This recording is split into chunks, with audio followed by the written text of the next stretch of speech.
Again tonight with another example of using new technology in forensics to solve cases. What if the killer's DNA was hidden in plain sight for decades?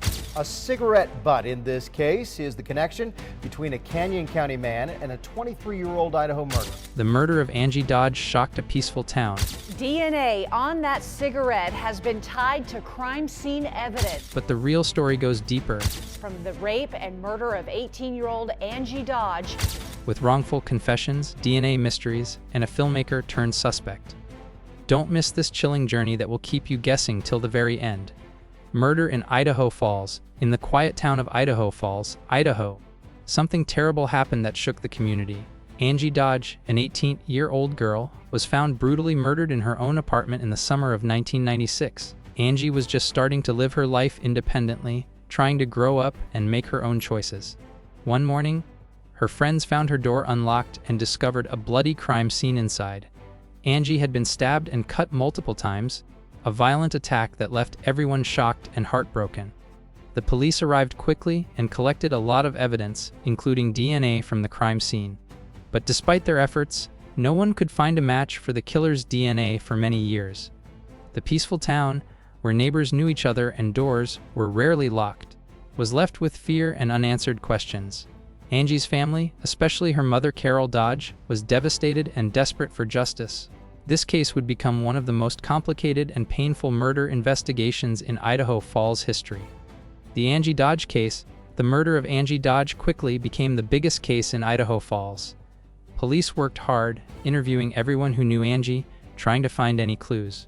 They collected DNA samples from dozens of local men, but none matched the DNA found at the crime scene. The DNA was very clear and complete, but the killer remained unknown. One man named Christopher Tapp was questioned because he knew Angie. After long, intense police interrogations lasting over 23 days, Tapp confessed to being involved in Angie's murder. He said he was there while his friend stabbed Angie, but his DNA didn't match the crime scene. Even so, the court found him guilty and sentenced him to 30 years to life. Carol Dodge, Angie's mother, was heartbroken but still believed the truth was not fully uncovered. The real killer's DNA was still out there, waiting to be found. This case showed how difficult it could be to solve a crime, even when there was strong evidence. Angie's family and the community refused to give up hope for justice. The wrong suspect, Christopher Tapp, became the main suspect in Angie Dodge's murder, but his story was full of doubt. Despite confessing after long hours of questioning, his DNA didn't match the killer's DNA found at the crime scene.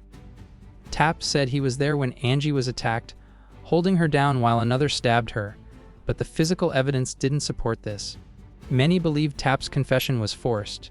He spent more than 23 days and 7 interrogations under pressure, which may have made him say things he didn't mean.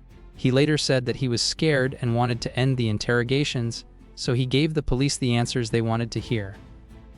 Tapp's confession was inconsistent, and he changed his story several times. Even Angie's mother, Carol Dodge, began to question if Tapp was really the killer. New evidence, including never-before-seen polygraph tapes, showed Tapp was likely innocent. His confession was now seen as a tragic mistake caused by intense police pressure, turning an innocent man's life upside down and leaving the real killer still free. DNA leads to Michael Isri. Years passed with no new leads in Angie Dodge's murder case until technology brought a breakthrough. In 2014, police used a new method called familial DNA searching, which looks for relatives of the person who left DNA at a crime scene. They searched a public DNA database owned by Ancestry.com, hoping to find a match or a close relative.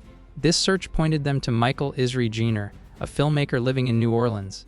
His name came up because his father's DNA had been shared in a genealogy project years earlier, and it closely matched the DNA found at the crime scene. 34 out of 35 markers matched.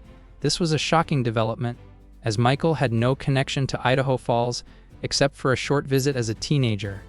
The police contacted Michael and questioned him about the case. They even took his DNA for comparison. Michael was terrified and confused, especially when police began to treat him as a suspect.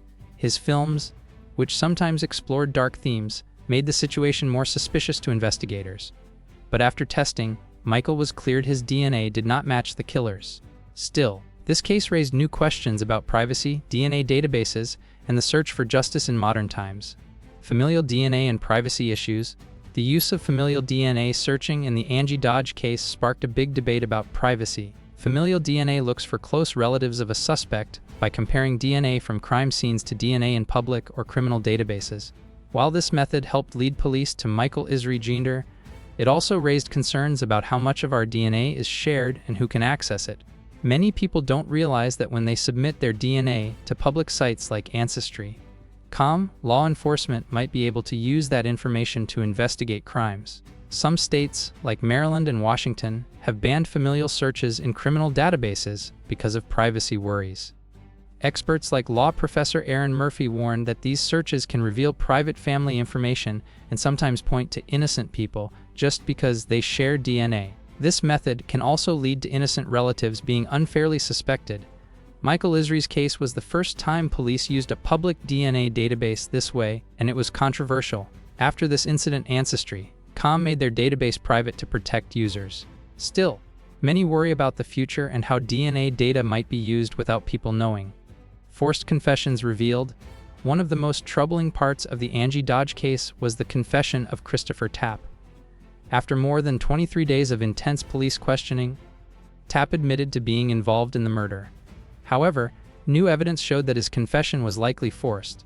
Tapp underwent 7 polygraph tests during the interrogations, but the tapes were never examined closely until years later. These recordings revealed that police used pressure tactics and lies to get him to confess. They threatened him with harsh punishments and promised immunity if he told the truth. Feeling trapped and scared, Tapp gave in and told the police what they wanted to hear, even though it wasn't true. Many experts, including retired judges and DNA scientists, believe that Tapp was coerced into confessing.